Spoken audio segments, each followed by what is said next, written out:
Hi guys, welcome back to my channel. I'm Shanna. അപ്പോൾ ഇന്നത്തെ video വന്നിട്ട് എങ്ങനെയാണ് പെൻപാൽ സെൻഡ് ചെയ്യാം എന്നുള്ളതിനെ കുറിച്ചിട്ടുള്ളൊരു ഡീറ്റെയിൽഡ് വീഡിയോ ആണ് കേട്ടോ ചെയ്യുന്നത്. അപ്പോൾ നമ്മുടെ ചാനൽ ആരെങ്കിലും ആദ്യമായിട്ട് കാണുന്നുണ്ടെങ്കിൽ സബ്സ്ക്രൈബ് ചെയ്യുക, അതുപോലെ വീഡിയോ ഇഷ്ടമായാലും ലൈക്കും കൂടെ ചെയ്യാം കേട്ടോ. അപ്പോൾ എനിക്ക് റീസെൻ്റ് ആയിട്ട് 4 പെൻപാൽ ലെറ്റേഴ്സ് കിട്ടിയിട്ടുണ്ടായിരുന്നു. അപ്പോൾ അതിനൊക്കെയുള്ള റിപ്ലൈ ലെറ്റേഴ്സ് കണ്ടോ ഇത്. അപ്പോൾ അതിൽ 3 ഞാനൊരു എസ്തെറ്റിക് തീമിലാണ് ചെയ്തിട്ടുള്ളത്, ഒന്നൊരു വിൻറ്റേജ് തീമിലാണ് ചെയ്തിട്ടുള്ളത്. അപ്പോൾ ഇതിൻ്റെയൊക്കെ ഡീറ്റെയിൽഡ് വീഡിയോ ഞാൻ അപ്ലോഡ് ചെയ്തിട്ടുണ്ട്. അതുപോലെ എനിക്ക് കിട്ടിയിട്ടുള്ള ആ പെൻപാൽസിൻ്റെ ഓപ്പണിംഗ് വീഡിയോ ഞാൻ അപ്ലോഡ് ചെയ്തിട്ടുണ്ട് കേട്ടോ. അപ്പോൾ അതിൻ്റെ ലിങ്ക് ഞാൻ താഴെ കൊടുക്കാം. നിങ്ങൾക്ക് കാണാൻ ആഗ്രഹം കാണുക. പിന്നെ പെൻപാൽസ് എങ്ങനെ ചെയ്യുക, അതായത് എങ്ങനെയാണ് പെൻപാൽ ഫ്രണ്ടിനെ കണ്ടുപിടിക്കുക, എങ്ങനെയാണ് പെൻപാൽ ചെയ്യുക എന്നുള്ളതിൻ്റെ ഒരു ഡീറ്റെയിൽഡ് വീഡിയോ അപ്ലോഡ് ചെയ്തിട്ടുണ്ട്. അപ്പോൾ അതിൻ്റെ ലിങ്ക് ഞാൻ താഴെ കൊടുക്കുക. പിന്നെ എൻ്റെ പെൻപാലുള്ള പ്ലേലിസ്റ്റാണ് ഞാൻ താഴെ കൊടുക്കുക, അതായിരിക്കും ഒന്നുകൂടെ നന്നാവുക. മറ്റേത് ഞാൻ ഓരോ വീഡിയോയുടെ ലിങ്ക് എടുത്ത് താഴെ കൊടുക്കുന്നതിനേക്കാളും ബെറ്റർ പെൻപാൽസ് എന്ന് കൊടുത്തു കഴിഞ്ഞാൽ നിങ്ങൾക്ക് അതിൽ നോക്കിക്കഴിഞ്ഞാൽ എല്ലാതും കാണാം കേട്ടോ. ഇത് ഞാൻ എൻ്റെ ഒട്ടുമിക്ക പെൻപാൽസിൻ്റെ വീഡിയോ ചെയ്യുമ്പോൾ അതിൽ പറയാറുണ്ട്, അതായത് ഞാൻ ഡീറ്റെയിൽഡ് വീഡിയോ അപ്ലോഡ് ചെയ്ത കാര്യം അതും ഇതൊക്കെ. കാരണം എന്താണെന്ന് വെച്ചാൽ ചിലപ്പോൾ ഈ വീഡിയോസ് പുതുതായിട്ട് ആരെങ്കിലും കാണുന്നുണ്ടാകാം മേ ബി, അപ്പോൾ അവർക്ക് അറിയുന്നുണ്ടാവില്ല എന്ന് വിചാരിച്ചിട്ടാണ് ഞാൻ ഇതിൽ പറയുന്നത് കേട്ടോ. അല്ല എൻ്റെ സ്ഥിരം പ്രേക്ഷകരുണ്ടെന്നുണ്ടെങ്കിൽ അവർക്കത് ബോറടിക്കുന്നുണ്ടാകും എന്നൊക്കെ അറിയാം, പക്ഷേ ഒന്ന് ക്ഷമിക്കുക. കാരണം പുതിയ അറിയില്ലുണ്ടെങ്കിൽ അവർക്ക് ഇനി അങ്ങനെ ഒരു വീഡിയോയുടെ കാര്യം അറിയില്ല എന്നുണ്ടെങ്കിലും അതവർക്ക് കാണാം, അതവർക്ക് ഹെൽപ്ഫുൾ ആവാം എന്ന് വിചാരിച്ചിട്ടാട്ടോ പറയുന്നത്.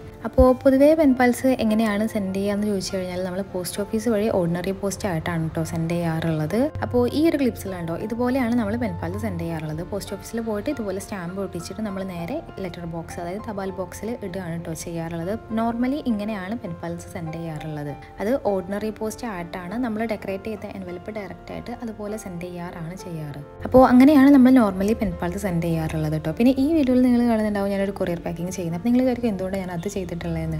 അത് ഞാൻ എന്തിനാണ് ചെയ്തിട്ടുള്ളതെന്ന് വെച്ച് കഴിഞ്ഞാൽ ഞാനിപ്പോൾ ഈ ഒരു വൈറ്റ് എൻവലപ്സ് കണ്ടോ, അത് 3 A4 പേപ്പേഴ്സ് യൂസ് ചെയ്തിട്ട് ചെയ്തതാണ്. കാരണം എൻ്റെ കയ്യിൽ എൻവലപ്സ് ചെയ്യാനുള്ള പേപ്പേഴ്സ് കഴിഞ്ഞിട്ടുണ്ടായിരുന്നു. അപ്പോൾ ഞാൻ A4 പേപ്പർ യൂസ് ചെയ്തിട്ട് എൻവലപ്പ് ഉണ്ടാക്കിയിട്ടുള്ളത്. അപ്പോൾ അത് നമ്മൾ ഓർഡിനറി പോസ്റ്റ് ആയിട്ട് പോസ്റ്റ് ഓഫീസ് വഴി സെൻഡ് ചെയ്ത് കഴിഞ്ഞാൽ അത് ആളുടെ കയ്യിൽ എത്തുമ്പോഴേക്ക് ആ കൂടെ കേട് വന്ന് റെസ്റ്റ് ഇൻ പീസിൽ ഇരിക്കേണ്ട അവസ്ഥ ആയിരിക്കും. കാരണം നമ്മൾ ഓർഡിനറി പോസ്റ്റ് ആയിട്ട് സെൻഡ് ചെയ്യുകയാണെന്നുണ്ടെങ്കിൽ ഒരു മിനിമം 7 വർക്ക് ഡേയ്സ് എടുക്കാറുണ്ട് ഡെലിവേർഡ് ആകാൻ വേണ്ടിയിട്ട്. അപ്പോൾ ഇത്രയും ദിവസം ഇങ്ങനെ ഓരോ ആൾക്കാരുടെ കയ്യിൽ അതിങ്ങനെ കൈമാറി ആളുടെ കയ്യിലെത്തുമ്പോഴേക്ക് ഞാൻ പറയണ്ടല്ലോ ബാക്കി കാര്യം. അപ്പോൾ ആ ഒരു ശോകാവസ്ഥ ഒഴിവാക്കാൻ വേണ്ടിയിട്ടാണ് ഞാൻ ഈ കൊറിയർ പാക്കിങ് ചെയ്യുന്നത്. ഇപ്പോൾ ഇതിലൊരു വിൻറ്റേജ് കളറിൽ ചെയ്തത് കണ്ടോ, ആ ഒരു എൻവലപ്പ് നമുക്ക് അതുപോലെ ഡയറക്റ്റായിട്ട് സെൻഡ് ചെയ്യാം. കാരണം അത് ഞാൻ കുറച്ച് കാർഡ് സ്റ്റോക്ക് പേപ്പറോട് ചെയ്തിട്ടുള്ളത്, അപ്പോൾ കുറച്ച് തിക്നെസ് ഉണ്ട് അത്. പിന്നെ ഞാൻ വിചാരിച്ചു എന്തായാലും ഈ ബാക്കി 3 ഞാൻ ഈ കൊറിയർ പാക്കിങ് ചെയ്യുന്നുണ്ട്, അപ്പോൾ അതുകൊണ്ട് ചെയ്യാൻ അവനായിട്ട് വെറുതെ വിടണ്ടെന്ന് വിചാരിച്ചിട്ട് അപ്പോൾ നാളെ ഞാൻ കൊറിയർ പാക്കിങ് ചെയ്തിട്ടാണ് കേട്ടോ സെൻഡ് ചെയ്യുന്നത് പോസ്റ്റ് ഓഫീസ് വഴി. പിന്നെ കുറച്ച് പിള്ളേർ ചോദിച്ചിട്ടുണ്ടായിരുന്നു, ഇത് നമ്മൾ കൊറിയർ വഴിയാണോ സെൻഡ് ചെയ്യേണ്ടത് അതോ പോസ്റ്റ് ഓഫീസ് വഴിയാണോ, ഇനി പോസ്റ്റ് ഓഫീസ് വഴിയാണെങ്കിൽ സ്പീഡ് പോസ്റ്റ് ആണോ അതോ നോർമൽ പോസ്റ്റ് ആണോ എന്നൊക്കെ ചോദിച്ചിട്ടുണ്ടായിരുന്നു. കൊറിയർ വഴി പെൻപാൽസ് സെൻഡ് ചെയ്യുന്നത് ഞാൻ ഇതുവരെ കണ്ടിട്ടില്ല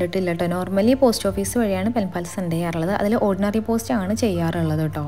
കാരണം ഓർഡിനറി പോസ്റ്റ് ആയിട്ട് നമ്മൾ സെൻഡ് ചെയ്യുമ്പോൾ നമുക്ക് മിനിമം ഒരു 20 രൂപയ്ക്ക് വരുന്നുണ്ടാവുള്ളൂ ചാർജ്. പക്ഷേ നമ്മൾ സ്പീഡ് പോസ്റ്റ് ആയിട്ട് ചെയ്യുകയാണെന്നുണ്ടെങ്കിൽ മിനിമം ചാർജ് തന്നെ സ്പീഡ് പോസ്റ്റിന് 41 രൂപയാണ്. അപ്പോൾ സ്പീഡ് പോസ്റ്റ് കുറച്ച് റേറ്റ് കൂടും, പക്ഷേ സ്പീഡ് പോസ്റ്റ് ചെയ്താലുള്ള ഗുണം എന്താണെന്ന് വെച്ച് കഴിഞ്ഞാൽ നമുക്കത് ട്രാക്ക് ചെയ്യാൻ പറ്റും, എവിടെയാണ് നമ്മുടെ പാക്കേജ് എത്തിയിട്ടുള്ളതെന്ന് ട്രാക്ക് ചെയ്യാൻ പറ്റും. പിന്നെ നമ്മൾ 2 അഡ്രസ്സിൽ ഫോൺ നമ്പർ, അതായത് ആർക്കാണോ കിട്ടേണ്ടത് ആളുടെ ഫോൺ നമ്പർ കൊടുത്തിട്ടുണ്ടെന്നുണ്ടെങ്കിൽ ആളുടെ ഫോണിലേക്ക് മെസ്സേജ് വരും, അതായത് ഇത് നമ്മൾ ബുക്ക് ചെയ്തിട്ടുണ്ട്, ഇത് എവിടെ എത്തി എന്നുള്ളതൊക്കെ എൻ്റെ ഇതിലേക്ക് വരാറുണ്ട്. കാരണം ഞാൻ ഫോൺ നമ്പർ കൊടുക്കാറുണ്ട്. കാരണം ചിലപ്പോൾ പോസ്റ്റ് വീട്ടിൽ വന്നു കഴിഞ്ഞാൽ ചിലപ്പോൾ എന്നെ കിട്ടാറില്ല, കാര്യങ്ങളൊക്കെ ഉണ്ടാകുന്നതുകൊണ്ട് ഞാൻ ഫോൺ നമ്പർ കൊടുക്കും. അപ്പോൾ ആളെന്നെ വിളിച്ചിട്ട് ചോദിക്കും വീട്ടിലുണ്ടോ ഇല്ലേ എന്നുള്ളതൊക്കെ. അപ്പോൾ ഫോൺ നമ്പർ ഞാൻ പൊതുവെ കൊടുക്കാറുണ്ട്, പക്ഷെ എല്ലാവരും കൊടുക്കാറില്ല കേട്ടോ. നമ്മൾ പോസ്റ്റ് ഓഫീസ് വഴി സെൻഡ് ചെയ്യുമ്പോൾ ഫോൺ നമ്പർ കൊടുക്കണം എന്നില്ല കേട്ടോ, അതിൻ്റെ ആവശ്യമില്ല പൊതുവേ. പക്ഷെ ഞാൻ കൊടുക്കാറുണ്ട് എന്നുള്ളൂ. കാരണം നമ്മൾ പോസ്റ്റ്മാൻ വീട്ടിലേക്ക് വന്നിട്ട് ഡെലിവർ ചെയ്യുകയാണല്ലോ, അഡ്രസ്സ് നോക്കിയിട്ടാണല്ലോ പോസ്റ്റ് ഓഫീസ് വഴിയുള്ള കാര്യങ്ങളൊക്കെ. അപ്പോൾ പോസ്റ്റ് ഓഫീസ് വഴി ചെയ്യുമ്പോൾ ഫോൺ നമ്പർ ആവശ്യമല്ല, പക്ഷേ ഫോൺ നമ്പർ കൊടുത്തു കഴിഞ്ഞാൽ മെസ്സേജ് നമുക്ക് കിട്ടും, അതായത് ഇങ്ങനെ വന്നിട്ടുണ്ട് അത് ഇത് എന്നൊക്കെ പറഞ്ഞിട്ട്.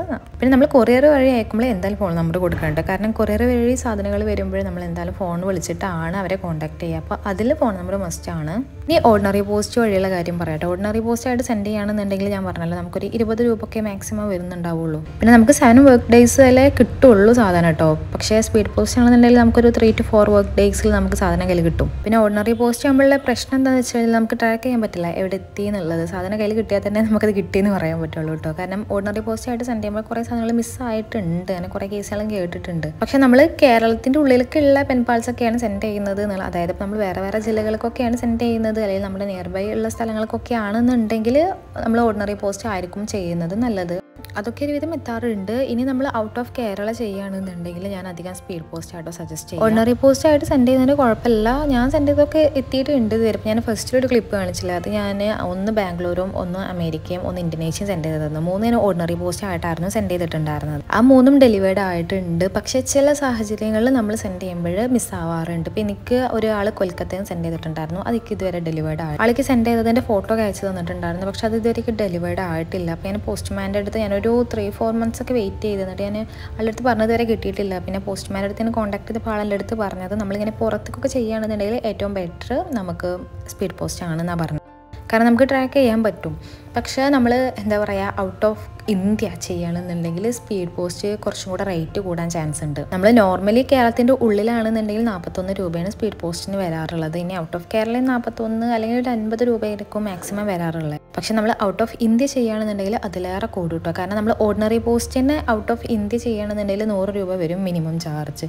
അപ്പോൾ നമ്മൾ സ്പീഡ് പോസ്റ്റ് ആയിട്ട് ചെയ്യുമ്പോൾ അതിലേറെ ക്യാഷ് നമുക്ക് പ്രതീക്ഷിക്കാം. അപ്പോൾ ഏറ്റവും ബെറ്റർ എനിക്ക് തോന്നിയിട്ടുള്ളത് ഓർഡിനറി പോസ്റ്റ് ആയിട്ട് സെൻഡ് ചെയ്യുക തന്നെ ആയിരിക്കും. പക്ഷേ ഞാൻ ഇതുവരെ 3 കൺട്രീസിലേക്ക് മാത്രമേ ഓർഡിനറി പോസ്റ്റ് ആയിട്ട് ഇങ്ങനെ ചെയ്തിട്ടുള്ളൂ. ഒന്ന് അമേരിക്കയും, ഒന്ന് ഇന്തോനേഷ്യയും, ഒന്ന് ടർക്കി ആയിരുന്നു. അപ്പോൾ അത് 3ഉം അവിടെ ഡെലിവേർഡ് ആയിട്ടുണ്ട്. പക്ഷേ ചില സാഹചര്യങ്ങൾ ചിലപ്പോൾ ഡെലിവേർഡ് ആകാതിരിക്കാം. ഇനി വേറെ കൺട്രീസിലേക്ക് ചെയ്തിട്ടില്ല, ചെയ്ത് നോക്കിയാൽ മാത്രമേ ഇനി അതിൻ്റെ അവസ്ഥ എന്തായിരിക്കും എന്നുള്ളത് അറിയാൻ പറ്റുള്ളൂ കേട്ടോ. അപ്പോൾ നമുക്ക് ഓർഡിനറി പോസ്റ്റ് ആയിട്ടും സെൻഡ് ചെയ്യാം, സ്പീഡ് പോസ്റ്റ് ആയിട്ടും സെൻഡ് ചെയ്യാം. അപ്പോൾ നിങ്ങൾക്ക് ഏതാണോ ബെറ്റർ അപ്പോൾ അതിനനുസരിച്ച് ചെയ്താൽ മതി. പിന്നെ സ്പീഡ് പോസ്റ്റ് ആകുമ്പോൾ കുറച്ച് റേറ്റ് കൂടുന്നുള്ളൂ, ഓർഡിനറി ആകുമ്പോൾ കുറച്ച് റേറ്റ് കുറയും. ആ ഒരു വ്യത്യാസമുള്ളൂ. പിന്നെ അത് ഡെലിവേർഡ് ആകുന്ന ആ ഒരു ടൈം പീരീഡ് അതിലും കുറച്ച് വ്യത്യാസങ്ങൾ ഉണ്ട് തന്നെ ഉള്ളൂ. അപ്പോൾ ഇങ്ങനെയൊക്കെയാണ് നമ്മൾ പെൻപാൽ സെൻഡ് ചെയ്യേണ്ട മാർഗ്ഗങ്ങൾ കേട്ടോ. ഇനി ഇതെങ്ങനെ സെൻഡ് ചെയ്യാം, അതായത് പോസ്റ്റ് ഓഫീസിൽ പോയിട്ട് എങ്ങനെ സെൻഡ് ചെയ്യാം എന്നുള്ളത് കൂടെ ഞാൻ കാണിച്ചു തരാം. അപ്പോൾ നമ്മൾ ഏകദേശം നമ്മുടെ പെൻപാൽസൊക്കെ പാക്ക് ചെയ്ത് കഴിഞ്ഞിട്ട് കേട്ടോ. ഞാൻ ഈ ഒരു കൊറിയർ കവറായിരുന്നു യൂസ് ചെയ്തിട്ടുണ്ടായിരുന്നു. ഇനി നിങ്ങൾക്ക് ഇപ്പോൾ നമ്മൾ ഫ്ലിപ്കാർട്ടിൽ നിന്ന്, മീഷോ, ആമസോണിൽ നിന്ന് സാധനങ്ങൾ വാങ്ങിക്കുമ്പോൾ ഓരോ കൊറിയർ കവേഴ്സ് കിട്ടില്ലേ, അതൊക്കെ എടുത്ത് വെച്ചാൽ മതി. എന്നിട്ട് അതൊക്കെ നമുക്ക് പാക്കിങ്ങിന് യൂസ് ചെയ്യാം. ഞാൻ അതൊക്കെ യൂസ് ചെയ്യാറുണ്ട്. ഞാൻ എല്ലാതും ഒരു പെട്ടിയിൽ അങ്ങനെ ഇട്ട് വെക്കാറാണ്. അപ്പോൾ എൻ്റെ ഈ പെൻപാൽസ് ഞാനിങ്ങനെ കൊറിയർ പാക്കിങ് ചെയ്തിട്ടുണ്ടെന്ന് പറഞ്ഞാൽ, അപ്പോൾ നമ്മളിങ്ങനെ ഒരു രണ്ടാമത്തെ പാക്കിങ് ചെയ്യുമ്പോഴേ എപ്പോഴും കറക്റ്റ് ഫിറ്റായിട്ട് പാക്ക് ചെയ്യാൻ നോക്കുക മാക്സിമം. നമ്മളൊരു വലിയൊരു എൻവെലപ്പിലാണ് പെൻപാൽ സെൻഡ് ചെയ്യുന്നുണ്ട്. അതായത് ഉള്ളിൽ കുറേ സ്പേസ് ഒക്കെ ബാക്കിയായിട്ട് കിടക്കുന്നുണ്ട്. വലിയൊരു എൻവെലപ്പ് ആണെന്നുണ്ടെങ്കിലും അപ്പോഴും റേറ്റ് കൂടാൻ ചാൻസ് ഉണ്ട് കേട്ടോ. കാരണം നമ്മൾ ചെറിയ സൈസിലായിട്ട് സെൻഡ് ചെയ്യുമ്പോൾ അവരത് ഡോക്യുമെന്റിന്റെ കൂടെ ആയിരിക്കും സെൻഡ് ചെയ്യുന്നുണ്ടാവും. അപ്പോൾ നമുക്ക് വല്ലാണ്ട് കേടുപാടില്ലാണ്ട് കയ്യിൽ കിട്ടും. പിന്നെ പാക്ക് ചെയ്യുമ്പോൾ കറക്റ്റ്, അതായത് നമ്മുടെ ഉള്ളിലുള്ള എൻവെലപ്പിന്റെ കറക്റ്റ് സൈസിലായിട്ട് തന്നെ പാക്ക് ചെയ്യാൻ നോക്കുക. ഇത് ഞാൻ പറഞ്ഞല്ലോ, ഞാനൊരു സ്മോൾ ബിസിനസ് ഓൺടർപ്രണറാണ്. പിന്നെ ഒരുപാട് വർക്ക്സ് കൊറിയർ ചെയ്തിട്ടുണ്ട്. അപ്പോൾ എനിക്ക് ഒരു ദിവസം അതായത് ഒരു ഗ്ലാസിന്റെ വർക്ക് ഉണ്ടായിരുന്നു. അത് ചെയ്തിട്ട് ഞാൻ കൊറിയർ ചെയ്തപ്പോൾ ഞാൻ ഇതുപോലെ ഉള്ളിൽ കുറേ പേപ്പറൊക്കെ നിറച്ച് പൊട്ടാണ്ടിരിക്കാൻ വേണ്ടിയിട്ട് അങ്ങനെയൊക്കെ സെറ്റ് ചെയ്തിട്ട് കൊറിയർ ചെയ്തു. അപ്പോൾ അന്ന് ആ കൊറിയർ ഓഫീസിലത്തെ ഒരു സ്റ്റാഫ് അതെല്ലാം എന്നെ കൊണ്ട് അഴിപ്പിച്ച് എന്നിട്ട് എനിക്ക് കാണിച്ചെന്ന് എങ്ങനെയാണ് ഒരു കൊറിയർ പാക്ക് ചെയ്യേണ്ടത് എന്നുള്ളത്. അതൊക്കെ ഭയങ്കര ഹെൽപ്ഫുൾ ആയിട്ടോ. കാരണം ഒരുപാട് സ്പേസും നമുക്ക് ലാഭിക്കാൻ പറ്റും. പിന്നെ ഞാൻ വലിയ ബോക്സിലൊക്കെ ആയിട്ട് പാക്ക് ചെയ്യുമ്പോൾ ഞാൻ ബസ്സിലൊക്കെ കൊണ്ടുപോകുമ്പോൾ എനിക്ക് ഭയങ്കര ബുദ്ധിമുട്ടായിരുന്നു. ആൾക്കാരെല്ലാവരും എന്നെ അന്തം വിട്ട് കുന്തം വഴി ഇങ്ങനെ നോക്കും. അപ്പോൾ അതിൽ നിന്നായിട്ട് മനസ്സിലായത് നമ്മളൊരു കാര്യം പാക്ക് ചെയ്യുമ്പോൾ നല്ല കറക്റ്റായിട്ട് പാക്ക് ചെയ്യണം എന്നുള്ള കാര്യം. അപ്പോൾ ഇത്രയേ ഉള്ളൂ. ഇനി നമുക്ക് നോക്കാം എങ്ങനെയാണ് ഇത് പോസ്റ്റ് ഓഫീസ് വഴി സെൻഡ് ചെയ്യുന്നത് കേട്ടോ. അപ്പോൾ അങ്ങനെ നമ്മൾ പോസ്റ്റ് ഓഫീസിൽ എത്തിയിട്ടുണ്ട് കേട്ടോ. ഇതാണ് നമ്മുടെ പോസ്റ്റ് ഓഫീസ്. ഇവിടെ വീടിൻ്റെ അടുത്തുള്ള പോസ്റ്റ് ഓഫീസ് ഇതാണ്. പിന്നെ ആദ്യം തന്നെ പറയേണ്ട കാര്യം, നിങ്ങൾ പോസ്റ്റ് ഓഫീസ് കണ്ട് ഒരിക്കലും നെട്ടരുത്. ഇതൊരു വിൻറ്റേജ് പോസ്റ്റ് ഓഫീസാണ്. നിങ്ങൾ പോസ്റ്റ് ഓഫീസിൻ്റെ എസ്തെറ്റിക്സ് പ്രതീക്ഷിക്കുകയേ ചെയ്യരുത്. നിങ്ങൾ വിൻറ്റേജ് പോസ്റ്റ് ഓഫീസാണെന്ന് വിചാരിച്ചാൽ മതി കേട്ടോ. എന്നിട്ട് നമ്മൾ ഈ ലെറ്റേഴ്സൊക്കെ അവിടെ പോസ്റ്റ് ഓഫീസിലുള്ള സ്റ്റാഫിൻ്റെ കയ്യിൽ കൊടുത്തിട്ട് അവരുടെ അടുത്ത് പറയാം ഓർഡിനറി പോസ്റ്റ് ആയിട്ട് സെൻഡ് ചെയ്യാൻ വേണ്ടിയിട്ടാണെന്ന് പറയാം. അപ്പോൾ അവർ അതിൻ്റെ വെയിറ്റ് നോക്കും. എന്നിട്ട് ആ വെയിറ്റിനനുസരിച്ചിട്ടുള്ള സ്റ്റാമ്പ്സ് നമുക്ക് തരും. അപ്പോൾ അതിനുള്ള പൈസ നമ്മൾ കൊടുക്കാം. എന്നിട്ട് സ്റ്റാമ്പ് ഒട്ടിച്ചിട്ട് ഒന്നുകിൽ തപാൽ ബോക്സിലിടാം, അല്ലെങ്കിൽ അവരുടെ കയ്യിൽ കൊടുക്കാം. പിന്നെ പശ എപ്പോഴും കയ്യിൽ കരുതിക്കൊണ്ട്. അപ്പോൾ ഇത്രേ ഉള്ളൂ കേട്ടോ. ഇന്നത്തെ വീഡിയോ നിങ്ങൾക്ക് ഹെൽപ്ഫുൾ ആയിട്ടുണ്ടാകുമെന്ന് വിചാരിക്കുന്നത്. പിന്നെ അടുത്ത വീഡിയോ ആയിട്ട് കാണാം. അതുവരെ ബൈ.